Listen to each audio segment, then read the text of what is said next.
Puji Tuhan, tadi pagi kita berbicara tentang terang Tuhan. Masih dengan tema yang sama, yaitu terang Tuhan, saudara ya. Ini yang merah-merahnya itu mana itu? Buat dari situ ada yang. Oh ya, haleluya. Hari ini luar biasa, saudara ya.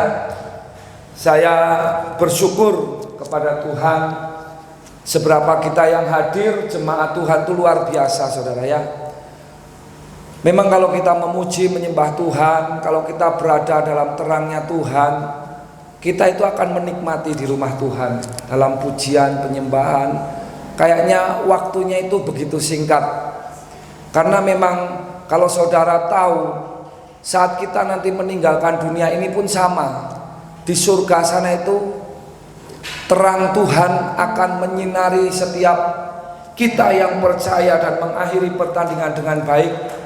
Nggak ada malam, yang ada adalah terang terus. Karena di sana bulan, matahari sudah nggak ada. Yang ada adalah Tuhan sendiri yang menjadi pusat dari terangnya yang ada di surga. Makanya kalau kita hidup dalam terangnya Tuhan waktu di dunia ini, saudara jangan berpikir itu sesuatu yang remeh atau sepele, saudara abaikan. Itu dibawa sampai kepada kekekalan. Setelah kita meninggalkan dunia, kalau kita dari hidup pada saat ini sampai kita harus mengakhirinya, kita tetap berada dalam terangnya Tuhan. Saat nanti di surga itu nggak kaget, karena di sana nggak ada kegelapan sama sekali. Yang ada adalah terang. Puji Tuhan, saya bersyukur kepada Tuhan. Tema firman Tuhan saya bikin tadi cepet-cepet dari jam 1 sampai jam 4 mungkin ya, PowerPoint ini dengan tema yang sama, Matius pasal 5 ayat 14 sampai dengan ayat yang ke-16. Saya rindu jemaat Tuhan di tempat ini fokus membangun manusia rohani, pelan tapi pasti menjadi pelaku firman. Saat kita menjadi pelaku firman, maka atmosfer surgawi menyertai kita. Kerajaan Allah bertahta atas kehidupan kita. Secara otomatis kita akan menjadi terang dunia. Kita akan menerangi kegelapan dimanapun Tuhan tempatkan kita. Nanti kita akan masuk ke sana. Untuk menghormati firman Tuhan, kita bangkit berdiri.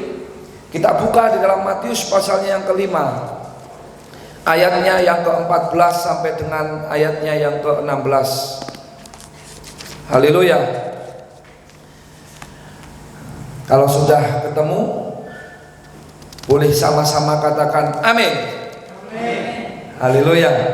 Matius pasal 5 ayatnya yang ke-14 sampai dengan ayat yang ke-16. Kita baca bersama-sama. 1, 2, 3. Kamu adalah terang dunia. Kota yang terletak di atas gunung tidak mungkin tersembunyi. Lagi pula orang tidak menyalakan pelita lalu meletakkannya di bawah kantang, melainkan di atas kaki dia, sehingga menerangi semua orang di dalam rumah itu. Demikianlah hendaknya terangmu bercahaya di depan orang, supaya mereka melihat perbuatanmu yang baik dan memuliakan Bapamu yang di surga. Terima kasih. Puji Tuhan. Silakan duduk kembali ke slide yang pertama. Saudara, perhatikan di sini.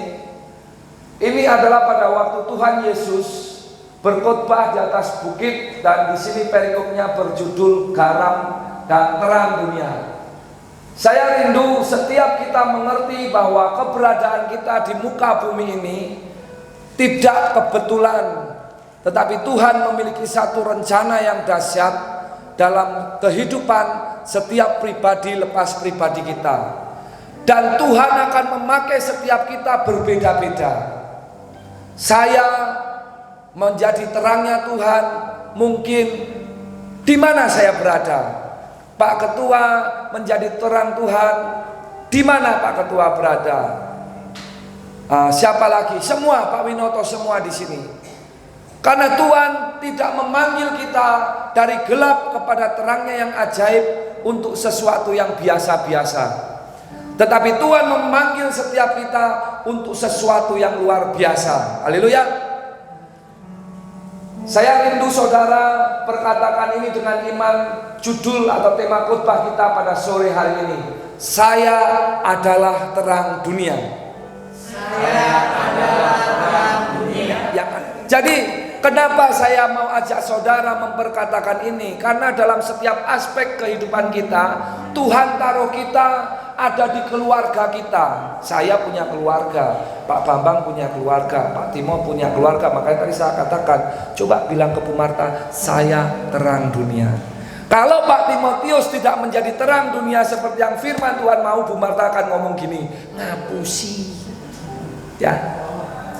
Saya rindu di tempat ini sadar bahwa kita dipanggil Tuhan bukan menjadi orang percaya yang biasa-biasa, tetapi menjadi anak-anak Tuhan, orang-orang percaya yang luar biasa. Kalau kita membaca Matius pasal yang kelima ayat yang ke-14 sampai 16, tidak bisa dipisahkan. Kalau saudara ingat di dalam Kisah Para Rasul pasalnya yang pertama ayatnya yang ke-8, jika engkau menerima kuasa Roh Kudus, maka engkau akan menjadi saksiku. Di mana saudara mulainya? Yerusalem, Yudea, Samaria sampai ke ujung bumi. Jadi terang ini tidak bisa dipisahkan dengan yang namanya menjadi saksinya Tuhan saat kita ada di muka bumi. Ini yang saya katakan, pencapaian kekristenan yang sejati adalah menjadi terangnya Tuhan atau menjadi saksinya Tuhan. Atau Paulus dalam 2 Korintus pasal yang ketiga ayat yang ketiga dikatakan, aku adalah suratan Kristus yang dibaca banyak orang. Dan di situ juga dikatakan, Paulus ngomong seperti ini, aku adalah utusan-utusannya Tuhan atau duta-dutanya Tuhan.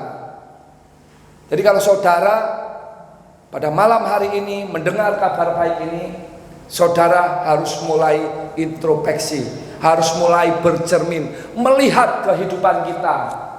Saudara, gambar ini sangat sederhana. Saya mau ajak saudara untuk merenung sejenak, melihat, dan saudara bayangkan apa yang terlintas dalam pikiran saudara saat melihat gambar ini. Sederhana kan? Tapi ini sangat memberkati saya. Apa yang terlintas dalam pikiran Bapak Timotius? Terang adalah untuk mengusir kegelapan. Oh, tak pikir terang untuk mengusir setan. Iya benar, iya kan? Terang itu setan nggak ada tempat di sana, gelap nggak ada tempat di sana. Pak Timotius tadi terang untuk apa? Untuk menerangi kegelapan. Haleluya, amin. Terang untuk menerangi kegelapan. Ada yang lain melihat gambar ini, apa yang saudara pikirkan?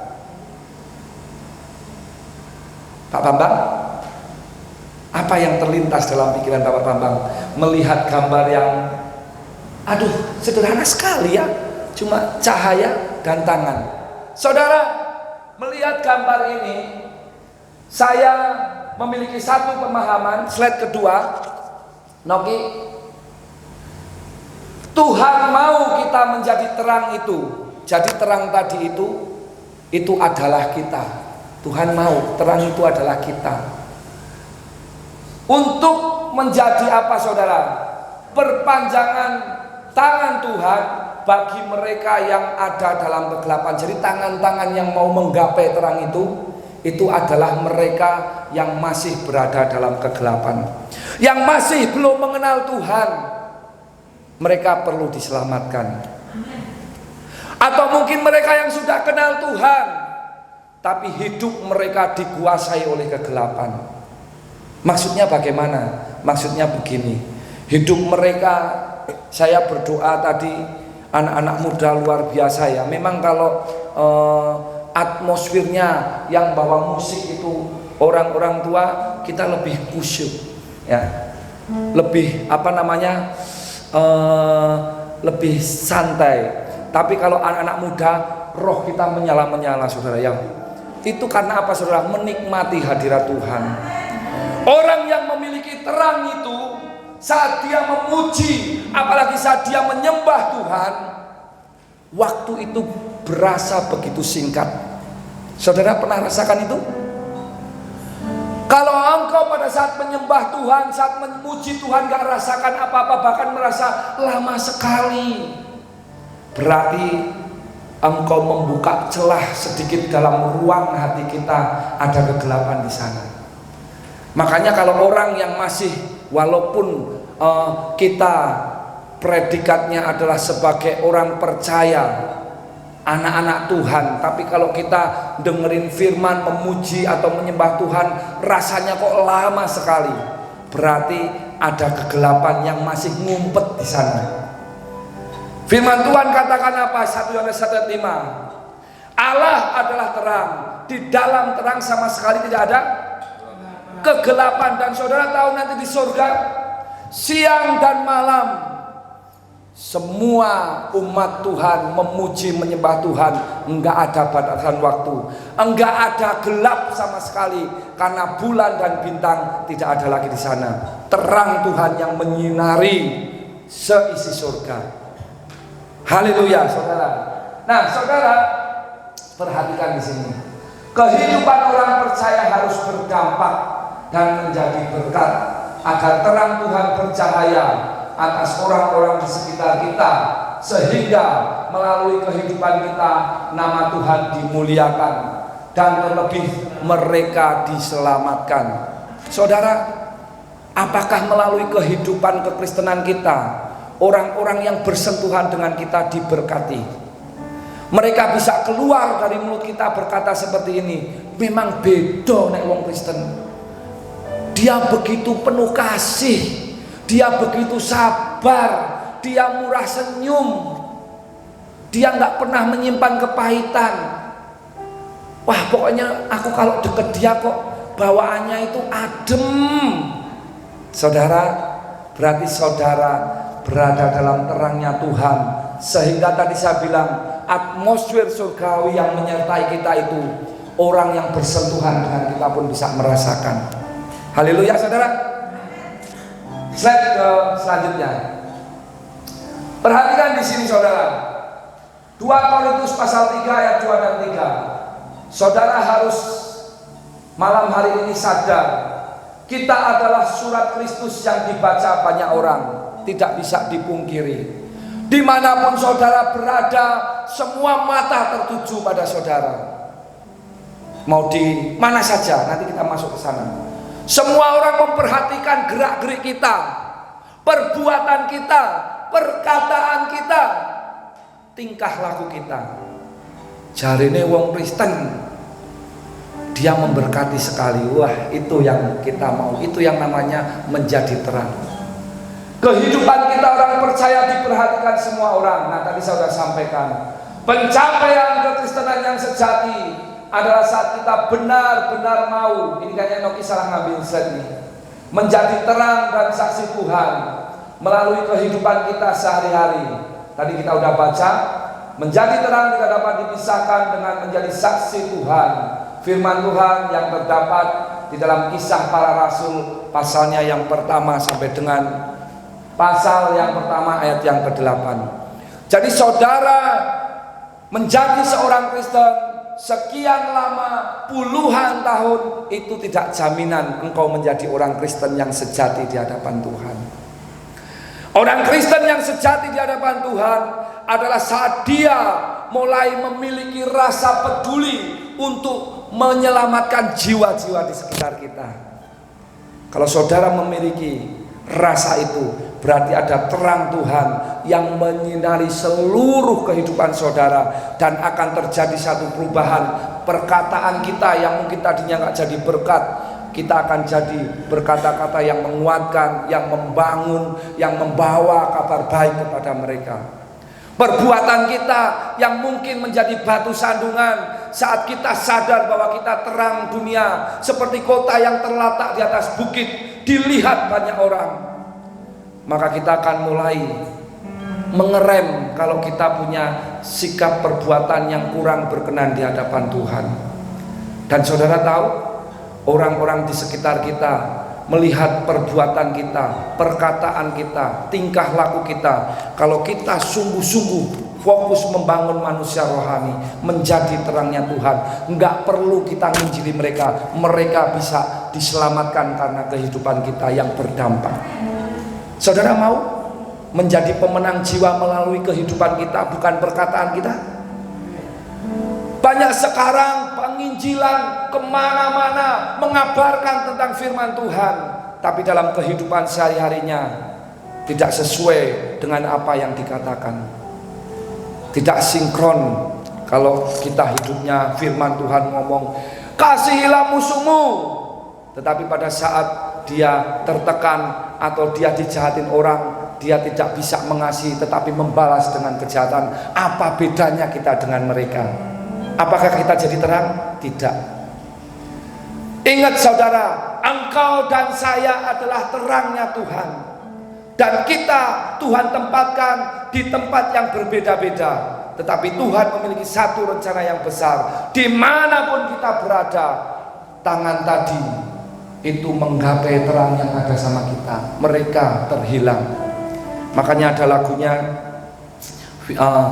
mereka berluka, ya kan? Harus ada kasih Yesus dalam hidup kita. Saudara kalau hidup membangun manusia rohani, dan saudara pada saat mau berbuat sesuatu yang tidak baik di hadapan Tuhan, saudara langsung ingat saya terang dunia. Saudara mau marah, saudara ingat saya terang dunia. Saudara mau mungkin berbuat apapun itu yang tidak baik, yang tidak berkenan di hadapan Tuhan, saudara ingat saya terang dunia. Maka saya pastikan hidupmu akan menjadi berkat bagi banyak orang. Kalau saudara menjadi terang, saudara tahu bahwa saudara memiliki satu proyek yang luar biasa dari Tuhan. Hidup di dunia ini tidak cukup untuk kita memikirkan diri sendiri, egois, egosentris, tidak peduli dengan orang-orang di sekitar kita. Maka saya pastikan Tuhan enggak akan memperbesar kapasitas kita. Kita akan menjadi biasa-biasa saja. Tapi kalau kita mulai peduli dengan orang-orang di sekitar kita, membawa mereka untuk mengenal siapa itu Yesus, Dia adalah Tuhan dan Juru Selamat, melalui kehidupan kita. Melalui apa saudara? Mari kita lihat kehidupan kita. Mari saudara, kita mulai bercermin, kita mulai hidup kita hari-hari ini dalam pengiringan akan Tuhan. Apakah perbuatan kita sudah menjadi terang? Perbuatan apapun yang kamu lakukan, apakah itu sudah menjadi terang, menjadi berkat, menyaksikan kebaikan Tuhan, sehingga orang yang melihat perbuatanmu memuliakan Tuhan. Oh haleluya, Pak Timotius luar biasa, dia memberkati saya. Itu berarti hidupnya, perbuatannya memuliakan nama Tuhan. Wah luar biasa, Pak Winoto benar-benar menjadi terang. Apa? Dia melakukan perbuatan itu apa ya? Suka peduli dengan orang-orang yang kekurangan, jadi berkat buat banyak orang. Saudara, apakah perkataan kita sudah jadi terang? Nah ini perkataan, hati-hati mulut kita. Jangan gara-gara karena perkataan kita yang tidak bisa dikendalikan, orang-orang yang tadinya mau percaya Tuhan berbalik, bukannya percaya malah mengutuki Tuhan. Bisa jadi seperti itu. Karena kita orang percaya katanya, tetapi perkataan kita sama dengan orang yang tidak mengenal Tuhan. Kebun binatang keluar semua. Ya. Kata-kata yang selalu pedas, menyakitkan. Malam hari ini saya kasih tahu saudara, engkau dan saya adalah terang dunia. Kehidupan kita itu menentukan apakah kita berada dalam terangnya Tuhan atau kita masih kompromi dengan kegelapan. Selanjutnya, apakah kita sudah sikap kita sudah jadi terang? Saya selalu sampaikan kepada Ibu Gembala, siapapun jemaat yang datang, mau diberkati mau nggak diberkati, semua sama di hadapan Tuhan. Lanjut saudara, nah ini saya katakan, mari kita lihat kehidupan kita, perbuatan kita, perkataan kita, sikap kita, apakah sudah menjadi terang? Dimulai dari mana? Next, cepat saja. Ini si cantik cantik paling ganteng, saudara ya. Loh, karena kan cowok sendiri, saudara. Benar nggak, saudara? Saya cowok sendiri, ganteng dong. Nih, saudara, tadi kita sudah sampaikan, Bapak Ibu saya sendiri adalah terang dunia. Kalau kita tahu, kita menyadari bahwa kita adalah terangnya Tuhan, benar nggak? Suami ngomong ke istri, istri ngomong ke suami, anak ngomong ke orang tua ngomong ke anak, waduh mama, engkau sangat memberkati saya. Memang melalui kehidupanmu aku diberkati. Istri ngomong kepada suami, suamiku, engkau sangat memberkati saya, karena hidupmu semakin hari tak lihat semakin cinta Tuhan. Papa, mama, aku jadinya semakin pingin sungguh-sungguh sama Tuhan. Kenapa? Karena papa mama saya lihat rajin datang sama Tuhan. Saudara, jangan pernah berharap anak kita takut akan Tuhan, rajin beribadah, kalau kita sendiri tidak mau beribadah atau tidak rajin berdoa atau baca Alkitab. Karena kalau orang Jawa punya peribahasa, apa namanya bro? Apa? Guru, maaf. Hah? Guru pipis berlari. Maaf ya. Nah, engkau mau suruh anakmu ojo ngerokok, tapi engkau ngerokok, nggak bisa, saudara. Saudara, mari kita lihat hidup kita. Apakah engkau di rumah sudah jadi berkat buat suamimu? Engkau sudah jadi berkat buat anak-anakmu? Kalau kita memang sukanya marah, nggak sampai matahari terbenam.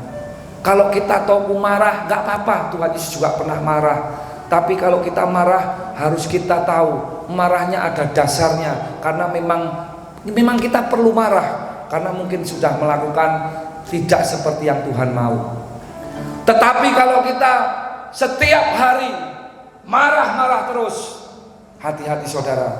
Walaupun engkau Kristen, engkau menyandang status predikat sebagai orang percaya, tetapi engkau tidak bisa mengendalikan kemarahanmu sehingga menjadi amarah, tukang marah-marah. Saudara, kita tidak menjadi terang. Mungkin buat suami kita, buat anak-anak kita, buat istri kita. Terus kita berharap mereka bisa lebih dekat dengan Tuhan. Tidak semudah itu. Karena saya katakan kepada saudara, menjadi saksi Tuhan itu lebih mudah, bukan dengan perkataan tetapi dengan perbuatan. Penginjilan yang efektif itu bukan kita pintar berbicara, ngomong dari A ke Z, kita buka banyak firman, orang itu bertobat, bukan. Tetapi orang itu memperhatikan kehidupan kita hari demi hari di dalam pengiringan kita akan Tuhan.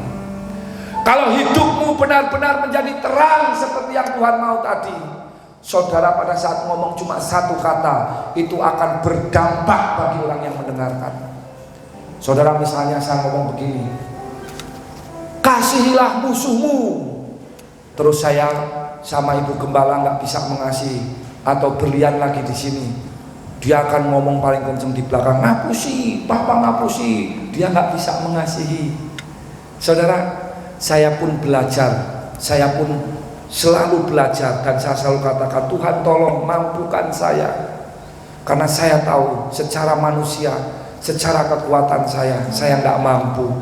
Tapi kalau saya fokus membangun manusia rohani, pelan tapi pasti Tuhan akan bawa saya menjadi pelaku firman. Saat saya menjadi pelaku firman, secara otomatis saya menjadi terangnya Tuhan dan menjadi saksi bagi banyak orang. Fokus membangun manusia rohani, mulai belajar dari rumah tangga kita, Yerusalem, menjadi saksi dari Yerusalem. Kisah Para Rasul pasal 1 ayat yang ke-8.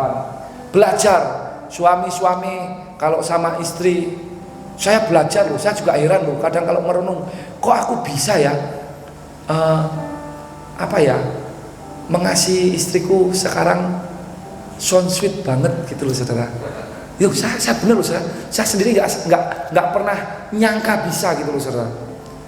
Padahal istri saya itu kalau saya katakan saya dalam kondisi yang mungkin sedang tidak baik, mungkin kurang tidur dan lain sebagainya, itu biasanya orang kalau kurang tidur itu bawaannya itu wah moodnya nggak enak saudara. Dan istriku bikin kasus terus gitu ya, kasus tapi bukan kasus yang besar. Saya nggak marah saudara. Kenapa? Karena saya tahu rahasia firman ini. Saya adalah terang dunia. Saya harus mulai dari Yerusalem, jadi berkat buat istri dan anak-anak saya. Saya harus belajar dari situ. Ibu gembala juga harus belajar menjadi berkat buat suami dan anak-anak ya. Saya pun belajar. Jemaat Tuhan pun di sini harus belajar. Jadi berkat buat suamimu, jadi berkat buat istrimu, jadi berkat buat anak-anakmu. Dan anak-anak juga harus menjadi berkat bagi orang tuanya. Ojo bandel-bandel ya. Jadi anak yang menyukakan hati orang tua dan terlebih Tuhan. Maka pelan tapi pasti, sadar tidak sadar, dimanapun kita berada itu akan berdampak dan nama Tuhan akan dipuji dan dipermuliakan. Haleluya. Mari saudara, kalau hidupmu dalam keluargamu masih ada sesuatu yang mungkin belum dibereskan, hidup di dunia itu cuma sekali, diberi kesempatan berkeluarga, punya anak istri itu sekali.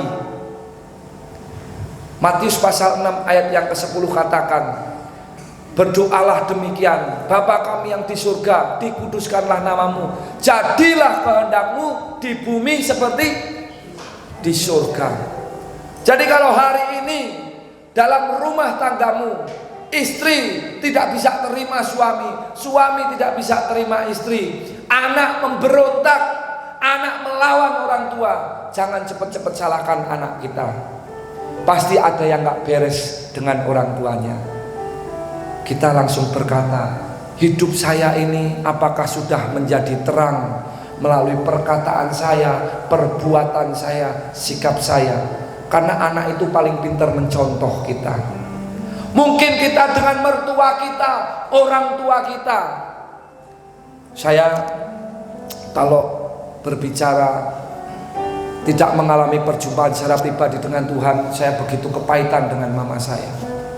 Tapi haleluya, puji Tuhan karena kasih-Nya yang begitu luar biasa, tidak terbatas. Sampai detik ini saya tidak pernah terpikir masa lalu yang membuat saya harusnya marah. Harusnya saya mungkin kalau bisa berkata waktu itu belum percaya Tuhan, lebih baik saya tidak dilahirkan di dunia ini. Tapi puji Tuhan, haleluya, saat saya mengerti firman ini, kamu adalah terang dunia. Saya katakan, semua yang terjadi dalam kehidupan saya, setiap kita memiliki buku kehidupan masa lalu yang berbeda-beda. Tapi kalau kita memandang Tuhan, bahwa di balik semua yang terjadi dalam kehidupan kita, Tuhan punya berkat besar yang disediakan buat setiap kita. Saudara tahu, saya mengucap syukur. Kalau saya nggak punya ibu seperti itu, saya nggak jadi Kristen, saudara. Saya nggak jadi terangnya Tuhan. Dan saya cuma berkata, Tuhan berkati mama saya, jadikan dia takut Tuhan, jadikan dia sungguh-sungguh hidup benar di hadapan Tuhan. Saya lepaskan pengampunan, saya lepaskan doa berkat, saya lepaskan yang baik-baik buat orang yang menyakiti saya. Itulah terang yang Tuhan mau kita punya dalam pengiringan akan Tuhan. Mari kita lihat keluarga kita. Apakah keluargamu seperti di surga? Kalau keluargamu nggak seperti di surga, jangan cepet-cepet nyalahkan pasangan kita, jangan cepet-cepet nyalahkan anak kita, jangan cepet-cepet nyalahkan mertua kita, jangan cepet-cepet nyalahkan orang tua kita. Lihat dulu kita, apakah kita sudah jadi terang melalui perkataan kita, sikap kita, tingkah laku kita. Kalau engkau sudah menjadi terang, saya pastikan surga akan turun atas hidup kita dan atmosfer surgawi menyertai kita. Saudara tahu kan kerajaan surga berbicara apa? Kerajaan surga bukan berbicara makan dan minum, bukan berbicara harta, duit dan segalanya. Firman Tuhan katakan kerajaan surga, kerajaan Allah hanya berbicara tentang kebenaran, damai sejahtera dan sukacita. Jadi kalau dalam keluargamu nggak ada damai sejahtera, nggak ada sukacita, nggak ada kebenaran di sana, hati-hati, berarti kita tidak berada dalam terangnya Tuhan. Dan yang terlebih miris lagi, kita bukan jadi terang Tuhan. Haleluya. Nanti saya berharap setelah pulang yang punya keluarga ada rekonsiliasi, sungguh-sungguh bisa menerima satu dengan yang lain. Jangan pandang pasangan kita, aduh istriku begini, suamiku begini, anakku begini, orang tuaku begini, mertuaku begini. Nggak ada yang sempurna di dunia ini. Pandang Tuhan. Semua yang terjadi Tuhan izinkan agar kita menjadi serupa dengan Tuhan, agar kita serupa dengan Tuhan. Nggak pernah sesuatu yang terjadi dalam hidup kita itu tidak dalam kendali Tuhan. Semuanya dalam kendali Tuhan. Respon kita yang menentukan. Kalau respon kita negatif, maka kita nggak dapat apa-apa. Tapi kalau respon kita positif, kita akan mendapatkan berkat yang Tuhan telah sediakan buat kita. Next, terang dalam usaha kita. Yang punya usaha, Bapak Ketua punya usaha toko, dan yang lain-lain mungkin punya usaha, Pak Turah toko, Ibu ini toko, semua toko, ya. Jadilah terang bagi karyawan yang mungkin kerja sama kita. Jangan sampai karyawan kita, mereka di luar, di depan kita mungkin gengge, aku baik enggak? Ya karena yang tanya bosnya yang ngomong baik sampean baik. Tapi begitu di luar, wah bosku gue lo pelitnya, tuh dimodong, jenis wong Kristen yang ngono gue pelit. Nah, saudara ya, Tuhan tidak mau kita sama seperti mereka, tapi Tuhan mau kita menjadi terang Tuhan. Dimanapun Tuhan tempatkan kita, dalam usaha kita, biarlah orang yang bekerja dengan kita melihat ada Yesus di dalam hidup kita. Ada terang Tuhan yang menyertai kita, sehingga mereka akan memuliakan nama Tuhan, terlebih diselamatkan jiwanya. Saudara, rindu itu terjadi? Mulai lihat hidup kita.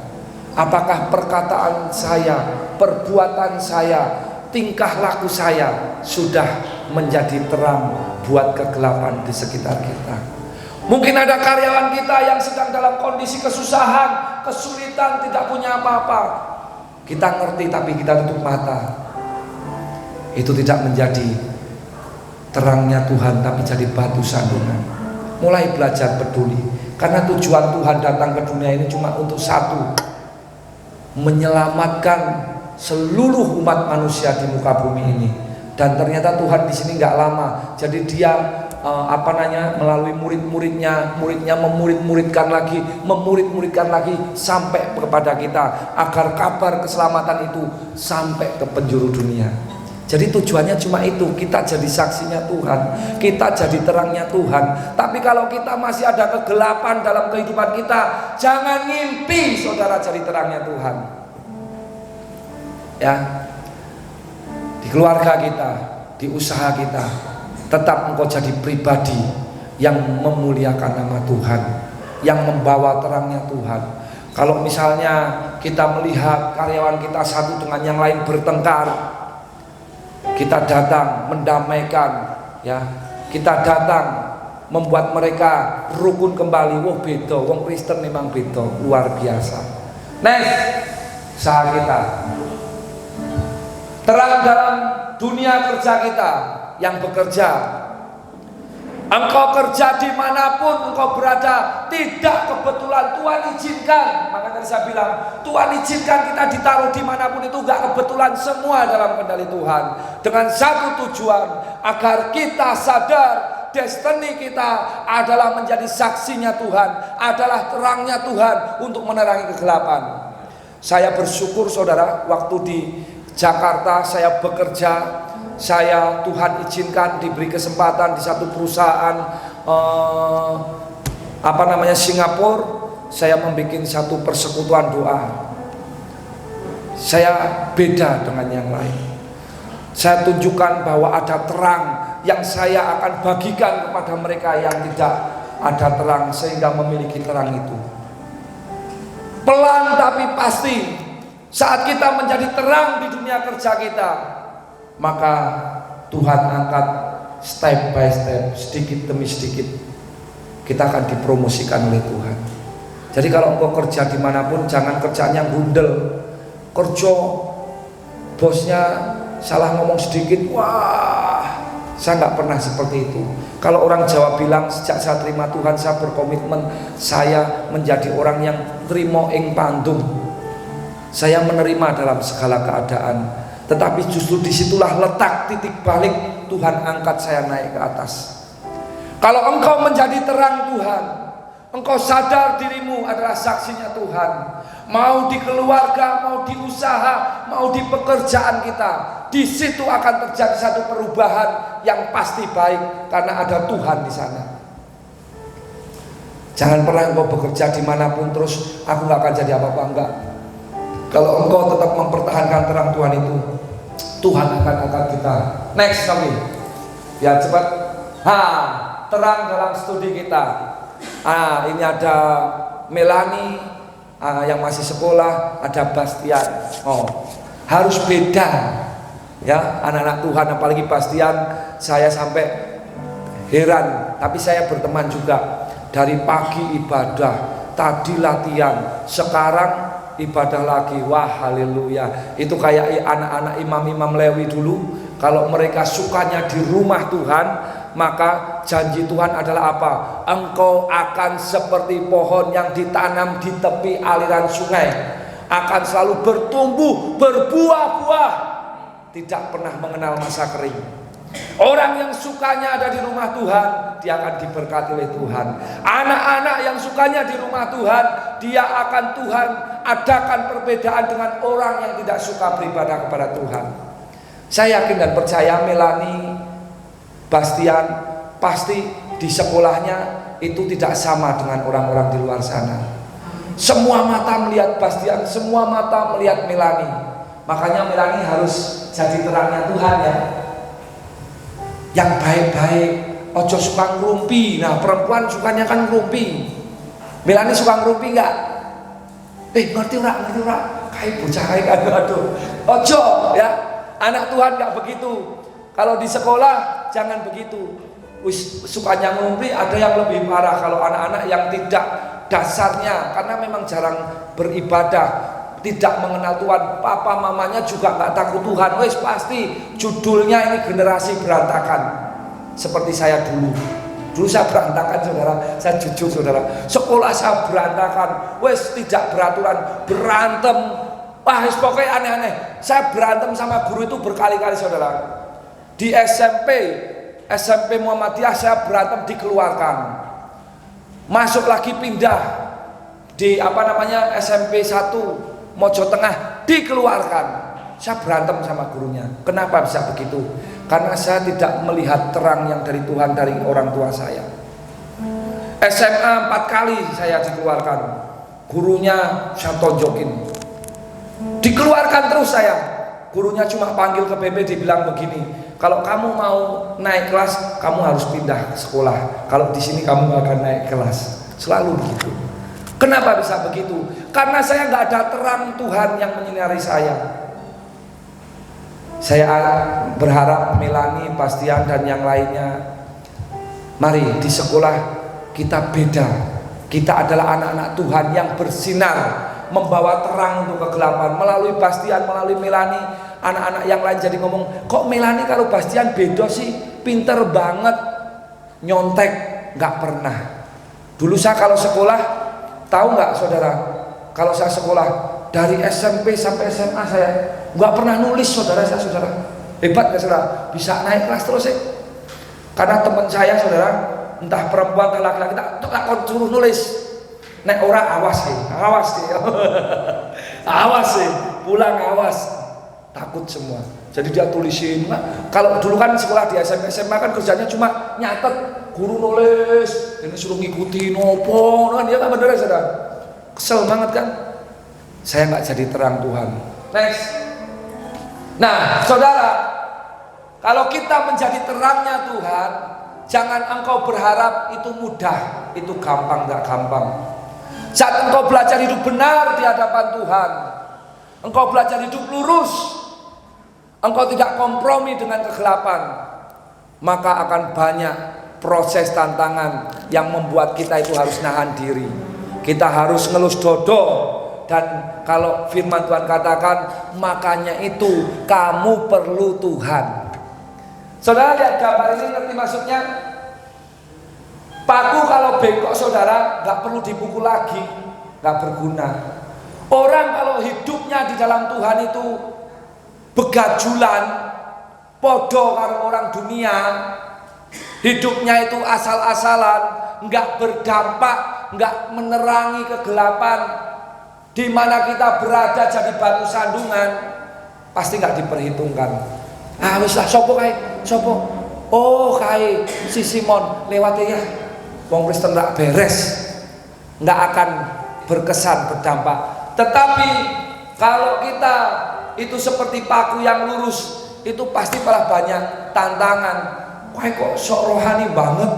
Kae kok kayaknya sok alim banget. Nggak apa-apa saudara, itulah kehidupan. Makanya dalam hidup ini kita perlu Tuhan.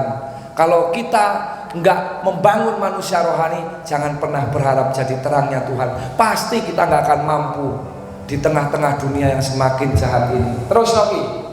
Nah, ini saudara yang tadi pagi saya janjikan. Saudara, kekristenan kita saya ibaratkan seperti proses terjadinya dari seekor ulat menjadi kupu-kupu, atau lebih terkenal dalam ilmu biologi itu metamorfo atau metamorfosis. Saudara tahu, pada saat kita terima Yesus sebagai Tuhan dan Juru Selamat, itu ibarat kita itu seperti telur kupu-kupu. Di dalam 1 Yohanes pasal 3 ayat 9, nanti saudara baca di rumah. Di situ Tuhan berikan benih kebenaran, benih terang, dan itu tergantung kita. Apakah terang itu kita akan pelihara, terang itu akan kita usahakan, terang itu akan kita jaga, sehingga akan menjadi benih yang bertumbuh, menguasai hidup kita, dan hidup kita dipenuhi dengan kemuliaan Tuhan. Itu seperti telur ulat. Saya melewati proses ini, terima Yesus, saya mendapatkan benih. Atau dibacakan boleh 1 Yohanes pasal 3 ayat 9, Ibu Gembala. Dengarkan baik-baik saudara.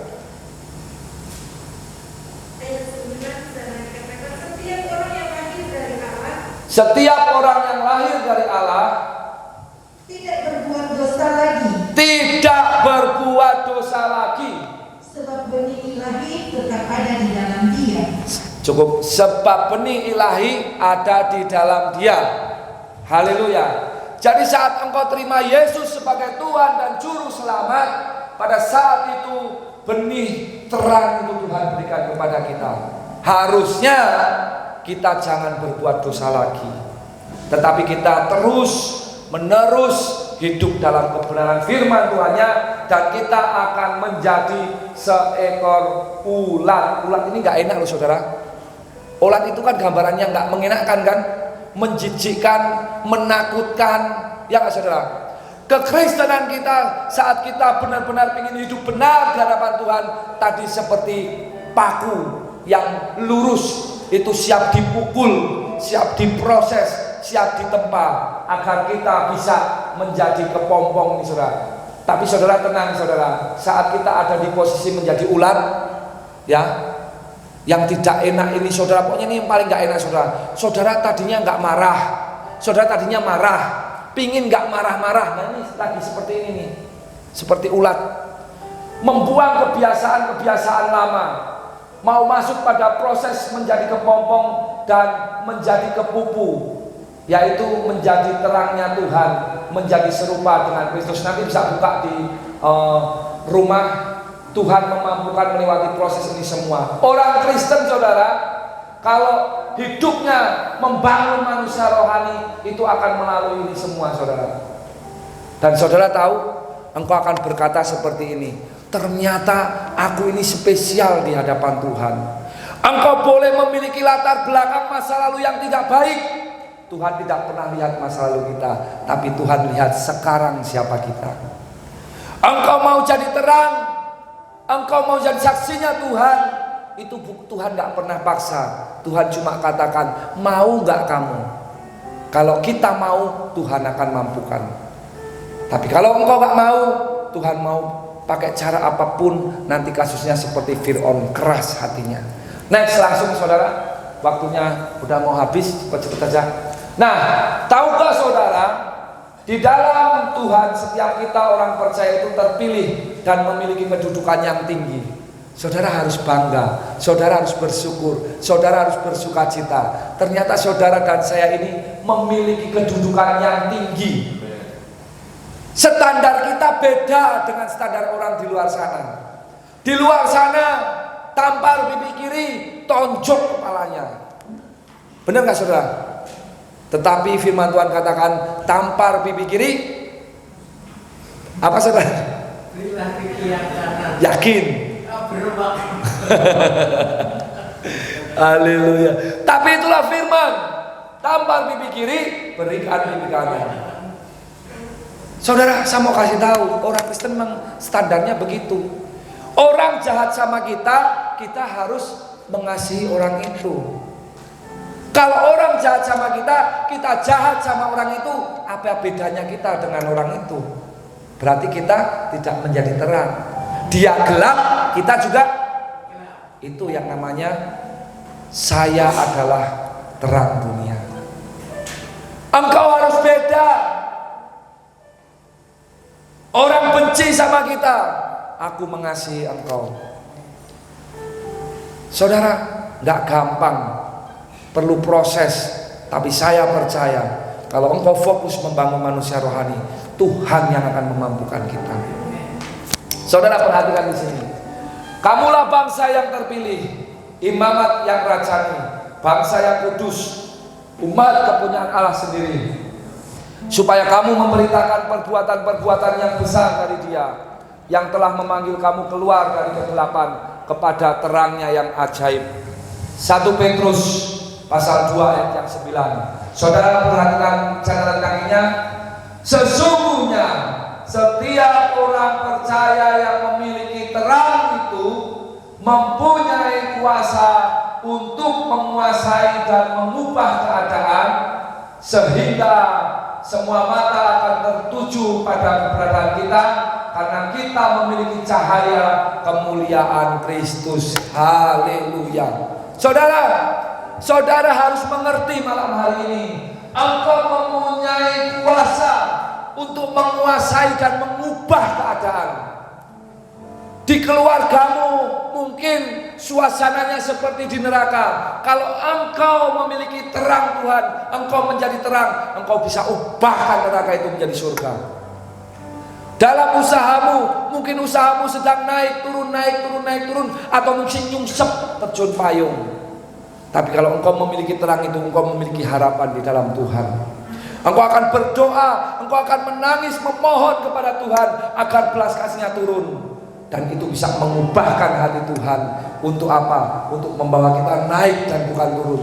Membawa kita tetap naik bukan turun, tapi jadi kepala. Haleluya. Di pekerjaan kita, mungkin kerja kita cuma biasa-biasa, dari dulu sampai sekarang jadi OB terus. Tapi kalau kita fokus membangun manusia rohani, sadar saya adalah terang dunia, sikap kita, perbuatan kita, tingkah laku kita, semuanya adalah buah-buah roh yang kita hasilkan. Pelan tapi pasti promosi akan datang kepada kita yang bekerja. Tuhan akan angkat kita naik bukan turun, menjadi kepala bukan ekor. Anak-anak yang sekolah, Melani, Ian juga, ini Ian juga kan ya, Bastian, ya Ian juga kan. Kalau engkau rajin datang sama Tuhan, rajin baca firman Tuhan, rajin berdoa, nurut orang tua, ya, melakukan firman Tuhan, di sekolahmu semua mata akan tertuju kepada kalian. Mereka akan melihat ada kemuliaan Kristus yang menyertai Christian, Bastian, Melani. Ini siapa satunya? Erlin. Saya berdoa pada malam hari ini, mari saudara, Tuhan mau setiap kita menjadi terangnya Tuhan dimanapun kita berada. Dan saya berharap jemaat Tuhan GPDI Kedung Muni sadar itu. Kalau kita sadar dimanapun kita bersentuhan dengan orang-orang, saat kita harusnya marah, saat kita harusnya mungkin, kalau ibu-ibu nih ya, kalau ke pasar ya, kalau belanja ojo seneng ngenyang ya saudara ya, ngenyang sampai koyo yang pembelinya kayak mau dipancem, boleh ora nggak ora oleh ya wes lah, wah ya sepu kayak sopo sih jemaat GPD Kedung Muni dia nggak ngenyang entek-entekan. Aduh, aku mau ngomong 1.000 bu, kasihan bu, tambah 1.000 ya nggak ada, nggak 1.000 ya ora. Saudara adalah terangnya Tuhan, dilihat semua orang. Mas Wawan kemarin bersaksi, dia beli di satu toko, nggak ngerti toko di mana di Kedung Muni. Katanya anak Tuhan, oh nggak ada di mana, di Jakarta ya katanya. Dia ketemu, dia bilang, bu, saya mau beli teh, orang dianggap makanya bingung, astaga, ngomong belum, dia orang Kristen. Padahal Mas Wan bilang aku yo Kristen, mau ngomong gitu sebenarnya nggak jadi berkat, jadi buah bibir ya. Mari ibu-ibu yang suka belanja ke pasar mulai dikurangi nawarnya ya. Nek perlu tambahin melasmen ya Pak ya wis kita tambahi 1.000, seneng ya. Beli nawar ampun kayak jemaat nanti GPDI Kedung Muni. Nek nawar 1.000 dibilah-bilah nih 1.000. Jangan ya. Yang jualan nih Pak Ketua kemarin bersaksi, ada orang beli lampu ya, datang ngamuk-ngamuk, Pak Ketua belajar jadi terang. Aku ngelus dodok Pak Gem, tapi ya untuk gregetan juga Pak Gem. Nah itulah cobaan. Ingat aja iklan atau yang lagi viral, ini cobaan ya Pak Timotius ya. Tetap jaga terang itu.